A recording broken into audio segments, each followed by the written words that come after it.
So tell the people who you are before we even get into the purses. I quickly jumped the gun when I read purses. I'm like, ooh, let me hear about that. Yes, I'm Salihah Ife, and yes, I am the owner of Sew Hooked. It does consist of sewing and crocheting. It is something I've been doing now consistently for about 4 years, I think, but it actually started a long time ago. What's a long time ago? When I was very small. Actually, it started when I was a very small child. My mother, she used to sew when I was growing up, and she was showing me little basics, you know, and then I got in high school and I started crocheting and so on and so on. Here we are today. So I know we had home ec class. I don't know. That's where I learned it. That's exactly where I learned it. Let me tell you, when I was in home ec, we had to make an outfit, or we needed to make something for a grade. And I still remember to this day, I made a halter top.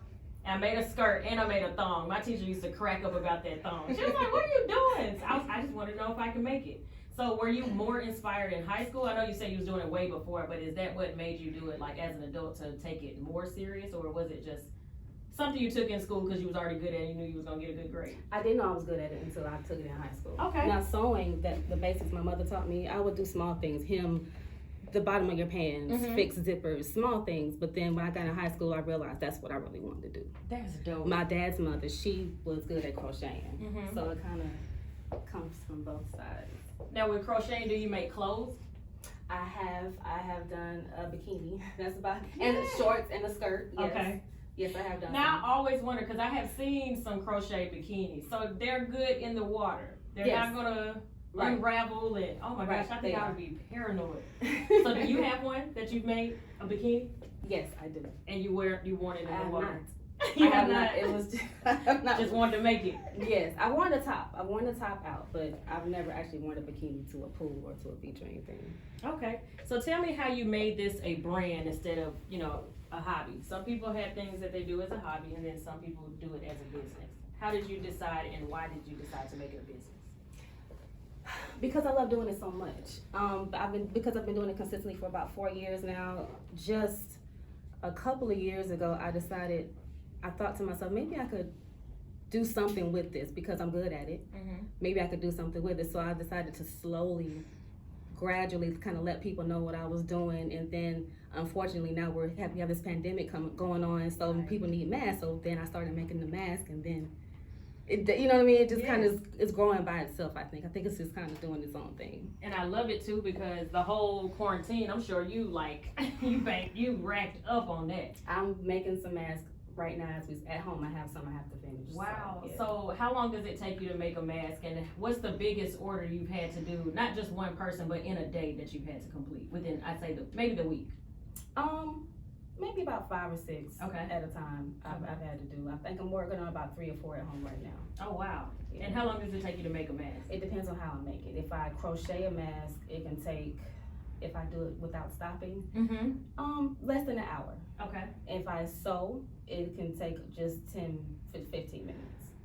Oh, so that's not long at all. Yeah. No. I have a sewing machine at home that's been sitting in the garage maybe about 4 years. You should take it out. Yeah, I need to take it out. But this is the thing. So I took it out the box and then I looked at it. And it's like all these different compartments of how you put the needle in and the thread. And I'm just like, yeah, so let me put it back in the box until somebody can actually show me. Yeah. So do you learn, like, you know, all the different stitches and... Well, you have YouTube as well. You have YouTube as well. Because a lot of the things that my mom taught me, I did forget. Because I remember being really small and I knew a lot. Because I can think back on the things I used to do on her sewing machine. Of course, as I got older, I forgot. But she actually bought me the sewing machine I have right now for my birthday in February. So I've only been back sewing consistently since then. But yeah, you have YouTube, and of course, you play. I've broken like 3 or 4 needles. Oh, okay. Learning this sewing machine, but I got it now. I got it. You got it well under control. So what has been the best thing you have made that like everybody is like, oh, the one thing that they always remember, no matter how many years ago it was, how many months, how many things you made after it? What's the one thing that people remember? Probably the purse I made for my grandmother. Which was actually recently. I made it for Mother's Day. It's on my page. It's African print, but everybody loved it. She loved it. The family loved it, and I got a lot of comments about it on my. I think probably that one. Probably that one. So that won't be the one to go viral. Yes. So what do you want to tell anybody that wants to start in this business that doesn't know where to start? I don't think there's a place to start because I didn't know where to start. I didn't feel like I had a starting point. Okay. If it's something that you enjoy doing, if it's something that you want to grow, something you take serious, I say just do it. Just do it. Now, do you feel like there's a lot of competition in your field? No. There's a lot of people doing what I do, and a lot of people that are very good at it. And I study as many people as I can.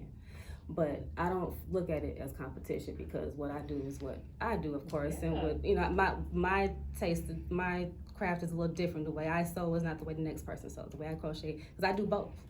Everyone doesn't sew and crochet at one time. Some people do one or the other. So I don't think it's competition, no, not at all. And do you feel like, well, the question, are you the only female Black, well, of course you're Black in your family. Are you the only female entrepreneur in your like close family? No. No. I have other family members that are actually working on building business. My sisters, my mother's been talking about doing some things. No, I'm definitely not the only person. Okay. Not at all. So tell everybody where to find you. Oh, your price points too. It depends on what you're ordering. You just have to DM me, and to order, you would go to my Instagram. It's at SewHooked, SEW_HOOKD. Then you just send me a DM, and that's how you order. It depends on what you order. I don't have any set prices because everything's different. It takes time and different times to do different things, so it just depends on what it is. Okay. I love that name too. SewHooked. Yeah, because it's How'd you come up with that? Because it's sewing and crocheting. You know, with sewing you use a needle, obviously, and then with crocheting you use a hook. Right. So, That's so dope. And I'm hooked on this song. I just called it SewHooked, SEW. SewHooked. So let me tell you, there is a history with me and Salihah. So I made a post first for this whole thing. I made a post on my personal Instagram page saying that I wanted to feature female Black entrepreneurs, and we were going to make it an EntrepreneuHER series. I got overwhelmed by the amount of people that commented on there, so I didn't reach out to anybody. So shout out to Judy, who took the time to reach out to everybody, and Salihah was one of the ones that reached out. And I know Salihah prior to this whole post. We actually were cheerleaders for a give back basketball game. So when I saw her name, I was like, oh yay! And I had no idea that you even had this business. Right. So you had it then at the time too. Yes and no. Okay. I hadn't had a name. I didn't have an Instagram page. Okay. I just came up with the name maybe a month and a half ago. Okay. Maybe 2 months ago, I think. About 2 months. And look, already on the radio. See, that's what I'm talking about. When people take their business serious, like you said, they'll get up, they'll go out and do what they need to do, promote it, market, advertise, and whatever you need to do to get the name and get the word out and get the business out. So is there anything that you want to tell anybody listening? I would like to tell, first of all, thank you all for tuning in. Hello to my family, because they're all listening. My sons, my mother, everybody. Hey, family. Hey, family. But yes, thank you everyone for listening. And yes, please look for me at SewHooked on Instagram, SEW_HOOKD. That's where you can find me. You can DM me for any items you are interested in, and I will let you know prices if you're interested. And that's where you can find me. Thank you so much for coming in. So we're gonna take a quick break. Again, if you want to find her, y'all need to put an order in. I don't care if it's something super little. Oh, what you got? Oh, yeah, I'm sorry. I have something for the radio show. This is small. Something for the lick show. So this is a small gift I wanted to give you all. Maybe like a decoration or something. Cute. Little candle holders. Oh, it is crocheted, y'all. Yes. I'm gonna have to definitely post these. Thank you so much. Let that girl bring gifts.